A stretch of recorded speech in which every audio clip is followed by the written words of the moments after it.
Welcome back to my channel রিমার্স cooking diary থেকে সবাইকে আসসালামু আলাইকুম। আজকে আমি তৈরি করে দেখাবো মাছের ডিম দিয়ে মুচমুচে মজাদার বিকালের নাস্তা। আমি একটি বাটিতে রুই মাছের ডিম নিয়েছি, ধুয়ে ভালোভাবে পরিষ্কার করে। এখন এতে দিয়ে দিব হাফ কাপ পেঁয়াজ কুচি, দিয়ে দিব 4-5টা কাঁচামরিচ, কিছুটা ধনিয়া পাতা, 1 চা চামচ রসুন বাটা, হাফ চা চামচ আদা বাটা, দিয়ে দিব একটি মুরগির ডিম, 1 চা চামচ দিয়ে দিব সয়া সস, হাফ চা চামচ দিয়ে দিব ধনিয়ার গুঁড়া, সামান্য পরিমাণ দিয়ে দিব হলুদের গুঁড়া, অল্প পরিমাণ চিলি ফ্লেক্স দিয়ে আমি ভালোভাবে ডিমের সাথে মশলাগুলোকে মেখে নিব।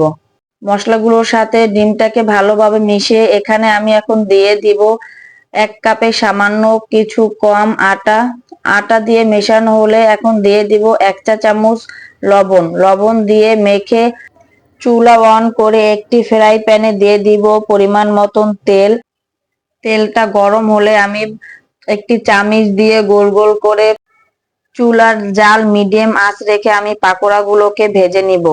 অপর পাশ যখন গোল্ডেন কালার হবে তখন আমি পাকোড়াগুলোকে উল্টিয়ে দিব। দোনো পাশ উল্টিয়ে পাল্টিয়ে আমি পাকোড়াগুলোকে ভেজে নেব। পাকোড়াগুলোর সুন্দর একটি কালার আসলে আমি পাকোড়াগুলোকে চুলা থেকে নামিয়ে নিব। এভাবেই মাছের ডিম দিয়ে সহজভাবে বিকেলের নাস্তা তৈরি করে নিতে পারেন। ভিডিওটি ভালো লাগলে লাইক, কমেন্ট, শেয়ার করবেন, চ্যানেলটি সাবস্ক্রাইব করবেন।